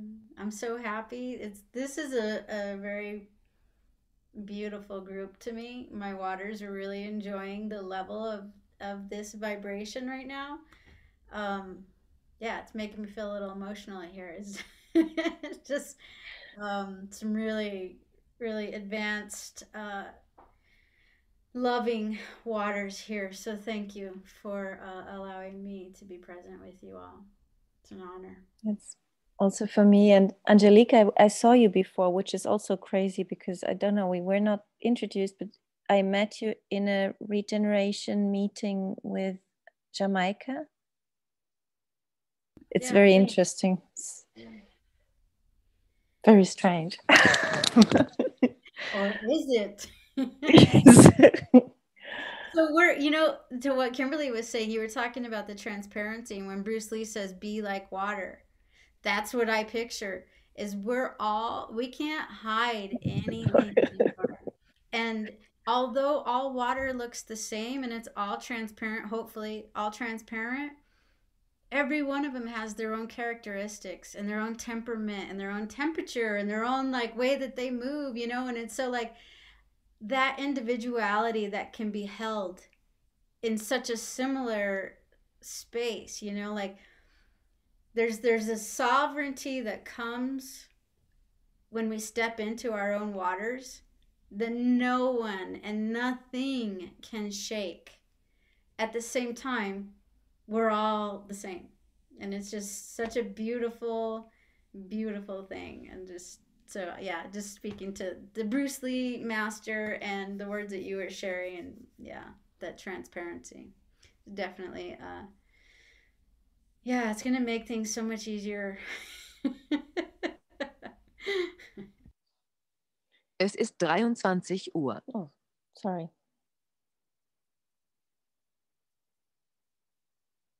That was telling that it's 11 o'clock in the night. So I'm saying good night. Yeah, honor you. Thank you. Thank you. And love to your daughter. Yes, she fell asleep, so it was okay. Okay, thank her for her patience. Yes, thank you, sister. Thank you for your divine work. And yeah, it's an honor. I will write you. How big shall be the bottle or the probe that I'm sending to you? How much? Oh, how much are the little vortex units? No, how much for the water sample that you need her to send you? Oh, 1.5 ounces. I need to look that up. I will find. Yeah, ounces. Yeah, very small. And you can send whatever you have, but if it can at least be 1.5 ounces, that'd be great. More like this, or no? It's more like this. No, like a can of pop. A can of pop in America is 16 ounces. Okay. So it's a small little water bottle, you know. I will do. But whatever container you have, it can be a little vitamin container or whatever, just so it doesn't leak. You know, it can be plastic, it can be glass. It doesn't matter. It goes into a glass vial when I receive it, and it goes into organized boxes that I have to keep it all organized. So, yeah. Thank you. Oh, thank you. Thank you. I just want to close with the first water language message that I got, that it was fully like, oh, that came from water. That wasn't me, that was water. Was all of life is the infinite creative expression of water. That's beautiful. Yes. And that uniqueness, Angelique, it's like we are water seeking to have fun. We're water seeking to dance. We're water seeking to play and to learn and to grow and to evolve and to expand in that joy and that love, because love is ever expanding. And that message sent from my river, from the Yuba. And now I'm realizing that there's never a nanosecond that water is not communicating with me, right? It's us being able to be there with water. Yes. And listen. So the more and deeper we can listen, the more water is overjoyed. It's like, yes, I'm getting it. Oh my God, how long do I have to wait? And yet for water, it's an eye blink, right? And what I found, Elizabeth, is the deeper you go in, it's like you have the Mandelbrot, and there's that outer ring, and that's like the original frequency of the love ring that holds us. And so this implosion energy that water creates in every single creation. But what I found is like the deeper I go into the water, that fractal, the gifts and the joy and the amazement just goes deeper and deeper and deeper. Not just deeper in like its expression, but deeper in how it affects me and how it impacts me. And the more I step into my relationship with the water, the more tears that come, the more time I'm spending on my knees just in gratitude. Like, my mind is getting blown, my heart is getting blown open, and I know I've only so tinily have scratched the surface, and I know that there's an infinite amount of that at my fingertips, with the degree that I'm willing to sit still and explore in that space. And just, it's beautiful. I love it. I'm so in love. So And I do want to share one other thing before we all leave. Randy, we're doing a water walk from Santa Fe to Creed. So we're gonna start in Santa Fe, go to Taos, go to Crestone, and then to Creed. We're gonna be walking 7 to 9 miles a day for 30 days. We're gonna have ceremony on the 8th, leave on the 9th, and then arrive in Creed on May 10th. That's the schedule. There's buses that are going to be carrying camping stuff, and they'll be making camp before us. They're scouting some of the last bits of it right now. But yeah, I would love any kind of support, any kind of whatever. We're going to be putting out the promotional stuff for it really soon. They wanted to make sure that the route was definitive, to let people know, but that's on its way. By the end of this week probably will be out, but we will be in your neighborhood. And the walk is, we're walking along the Rio Grande as much as possible, and it's for the person rights of the Rio Grande and all its tributaries. Yes, well, thank you for that invitation. Yeah, absolutely. Yeah, I think I'm going to be in Brazil at that time, but if I'm not, then yes, I would enjoy that, definitely. Yeah. All right, my dears. I honor each of you for following that water song.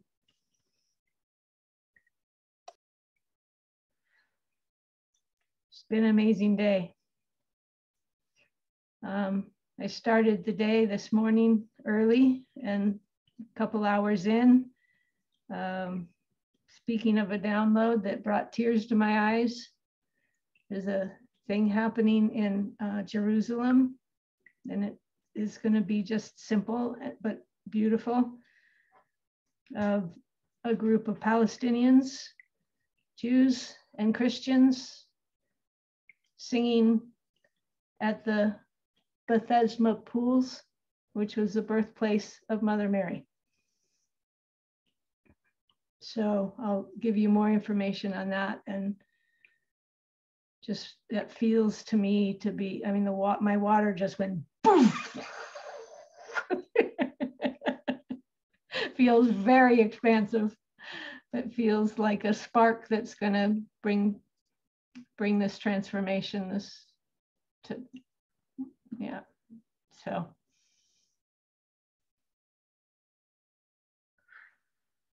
I just want to invite us to take a few breaths and really allow that the water that's moved us in this time, and our breath, that as we breathe in, we're breathing in that love. And as we breathe out, we breathe forth that love transformed into quantum consciousness.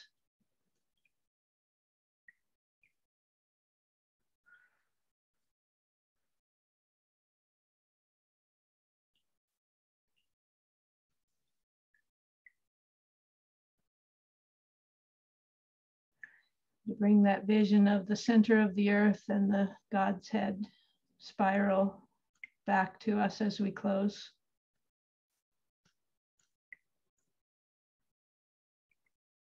And as we feel it, as we see it, as we know it, as we speak it, as we sing it, as we dance it, it is so. And the goddess Namua is asking me to speak her name.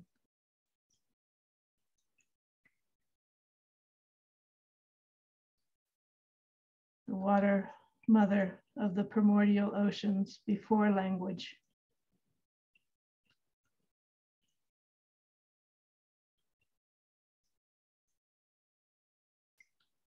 Wow, thank you.